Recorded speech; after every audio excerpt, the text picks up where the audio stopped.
English language बहुत ही confusing है। कुछ वर्ड्स हम लिखते हैं लेकिन उन्हें प्रोनाउंस नहीं करते, तो लिखते ही क्यों हैं?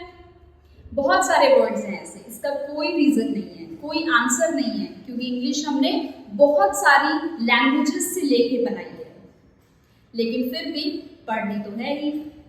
तो आज जिस साइलेंट लेटर की बात कर रहे हैं वो है जी। तो जी के कुछ रूल्स हैं और कुछ ट्रिक्स हैं जो आप याद रख सकते हैं, ये याद रखने के लिए कि कब आपको जी पढ़ना है, प्रोनाउंस करना है वर्ड्स में, और कब आपको जी प्रोनाउंस नहीं करना है। लेकिन फिर से कहूंगी, इसका कोई हार्ड एंड फास्ट रूल नहीं है। English is full of exceptions, तो ये बिल्कुल एक्सपेक्ट मत कीजिए कि एक रूल पूरे इंग्लिश में अप्लाई कर सकते हैं। तो देख लेते हैं कि लेटर जी साइलेंट कब होगा। तो जब जी के बाद एन आएगा in the beginning of any word, किसी भी वर्ड की बिगिनिंग में जब जी और एन एक साथ आएंगे तो जी जो अल्फाबेट है उसे आप प्रोनाउंस नहीं करेंगे। जैसे कि वर्ड नैश, नैट, नो, इन सभी वर्ड्स में आप जी स्पेलिंग में लिखेंगे तो जरूर, लेकिन जी को रीड नहीं करेंगे। अब आते हैं सेकंड रूल में। जब किसी भी वर्ड में जी एन है लास्ट में, जैसे कि डिजाइन,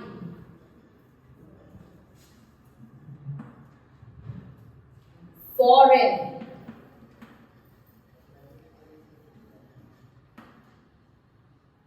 रेन,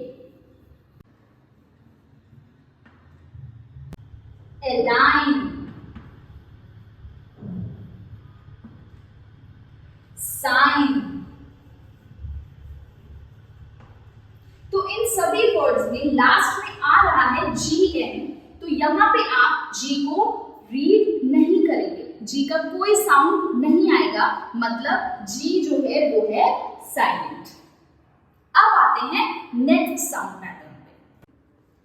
नेक्स्ट इज जब किसी भी वर्ड के लास्ट में या फिर towards the end is G H, G H is in end और towards the end. Towards the end मैं किसे कह रही हूं अभी बताते हैं। जैसे कि किसी भी वर्ड में जी एच जब लास्ट में आएगा तो उसका कोई साउंड नहीं होगा, जैसे कि W E I ji H, weigh, though, G H is in the last, thigh, G H is in the last, night, G H last में नहीं है लेकिन टुवर्ड्स द एंड है, एंड की तरफ जी एच डी है, जी एच है, इसलिए यहां पर भी जी का कोई भी साउंड नहीं आएगा और जी होगा साइलेंट। और ऐसे एग्जांपल्स देख लेते हैं, जैसे कि bright, ji H is towards the and, इसलिए जी एच का कोई साउंड नहीं आएगा और जी एच होगा साइलेंट।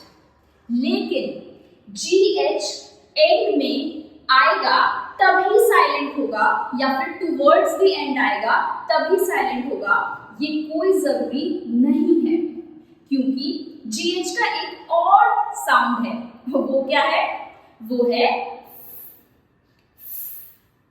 कुछ वर्ड्स देख लेते हैं उस साउंड से भी।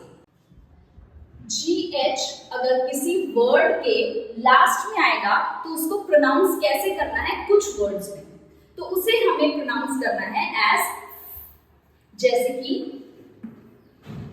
टफ, GH आ रहा है ना, साइलेंट भी नहीं है लेकिन साउंड दे रहा है किसका, का। तो हमेशा GH साइलेंट नहीं होगा। इसके लिए भी मुझे तो कोई रूल नहीं पता है, अगर आपको पता है तो प्लीज मुझे कमेंट सेक्शन में जरूर बताएं कि ऐसा क्यों होता है। कुछ वर्ड्स और देख लेते हैं, जैसे कि रफ, कफ, इनफ। तो इन सभी वर्ड्स में GH का साउंड आ रहा है। अब ये तो बात हुई जब GH एंड में होगा तो या तो वो साइलेंट होगा और या फिर वो इन वर्ड्स की तरह का साउंड देगा। लेकिन जब GH स्टार्टिंग में होगा किसी वर्ड के तो क्या तब भी वो साइलेंट होगा? जी नहीं। अगर GH स्टार्टिंग में है तो GH का साउंड आपको बोलना पड़ेगा, जैसे कि ghost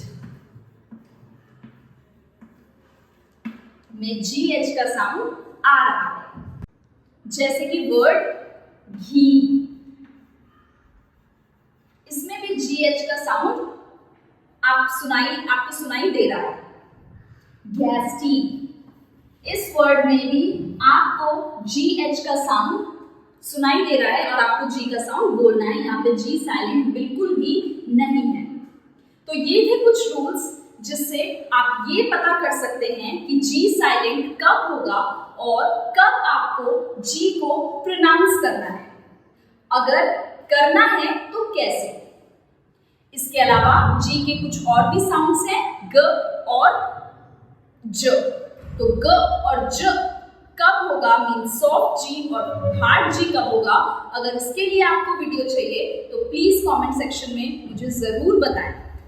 If you like the video, then please like, share, comment and don't forget to subscribe the channel.